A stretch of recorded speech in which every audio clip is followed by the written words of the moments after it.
At what age does it go from being "aw, cute" to weird when you say you've never dated anyone?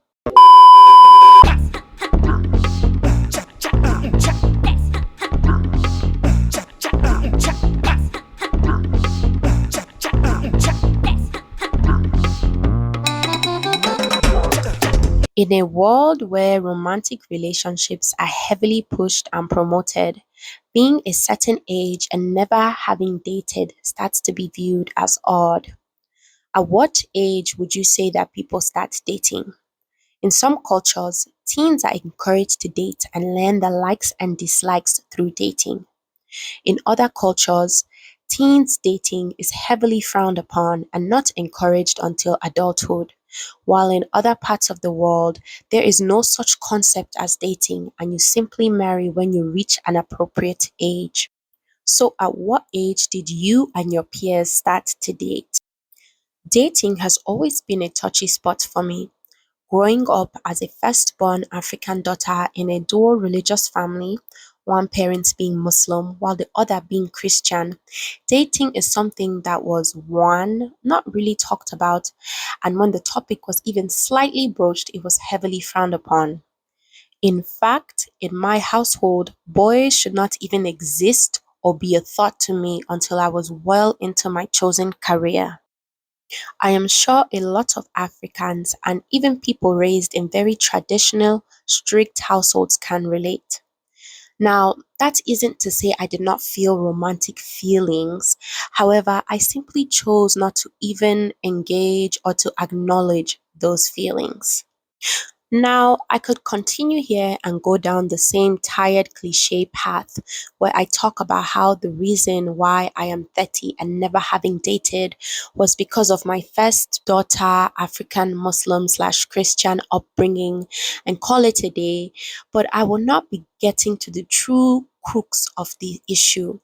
The truth is that I don't feel safe around other human beings, and I know where that stems from. I grew up in an environment where I was constantly being berated for mistakes, but never acknowledged when something notable was done.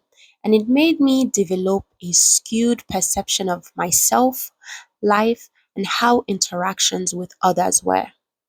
For some people, when they don't get that emotional nurturing they need, they look outside that primary unit for those emotional needs, which in this case would usually be parents, and place those needs on others like friendships and more commonly relationships. However, with me, I developed a distrust and paranoia when it came to others. After growing up in an environment where my vulnerability and the fears I shared could be and were used against me, I grew a tough outer shell until even I became disconnected from my emotions. After a certain point, I found comfort in not being able to be hot, or at least I thought I couldn't be because I felt like if I shared nothing about my feelings and did not allow anyone to get too close, they had nothing to hurt me with. And when they left, because they always did, I would just shrug and move on. I did not allow anyone to leave a mark on my heart because from my few experiences, when they did, it left me with nothing but pain. I could not even conceive the thought of me dating or getting married because I couldn't even wrap my head around the concept of friendship. I was always told, you have no friends, those are not your friends, you go to school to learn and not to make friends.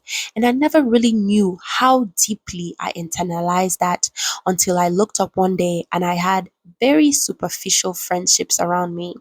I could not emotionally connect no matter how much I wanted to. I still don't feel safe around other people. However, I'm glad to say that I can now feel my emotions. When I started on the journey to unblock my closed heart, I did not even think that I would find many bottled up emotions hiding in there. But I'm sure we can all guess that I was wrong. When I finally destroyed the hard rock that encased my heart and uncorked the tightly sealed bottle where my emotions were stored, the first wave that hit me was anger. red hot, blistering anger. I had so much anger, I did not know how I could ever get through it.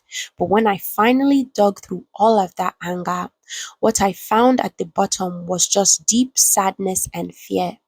And truthfully, those were the emotions that I had and still have such a hard time navigating through. When I was dealing with and navigating through my anger, there was still a level of comfort I felt because there was still a bit of comfort in anger. Anger was familiar to me. Anger meant power. Anger meant I wasn't weak. Anger meant I could not be ridiculed. But when I finally got through and saw what laid underneath, I felt shame. Shame because sadness and fear were the emotions that I would get shamed and ridiculed for the most anytime I expressed them. Shame because anytime I felt sadness and fear, I felt powerless, alone, and hopeless. Now, this video is not here for me to have a whole sob story of woe is me. No, this video is for me to one, find commonality and create community with those who have had the same experience and handled it in similar ways. And two, to share how I dealt and how I am dealing with the cards I was dealt with in life and the work I have done and continue to do to improve said cards. At 30 years old, I've never felt safe enough to date because of the emotional unpacking I've spent my time doing, and because I also knew I would not do the other party justice by being in a relationship with them in the emotional state that I was in. I knew that I was in no place to want to attach my life with another's, whether it be emotionally or platonically.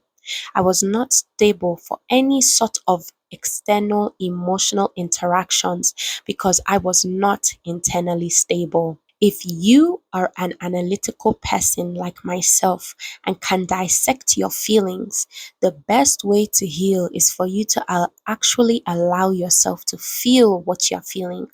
Don't lean on your crutch of analysis and simply push through and allow yourself to feel. Somatic healing best suits us because it forces us to come out of our minds and stop analyzing our emotions from a logical place. It will be so uncomfortable the first 100 times you do it, but at some point it will become easier and your wounds will close. Feel and move through it. Do not dwell. Thank you for allowing me to borrow your ears. If you can relate, please let me know. Have you been a lifelong single? If so, why? Are our reasons similar or do you have your own reasons for your circumstances? Please let me know. Do not forget to like, comment, and share, and I will see you next time. Toodles!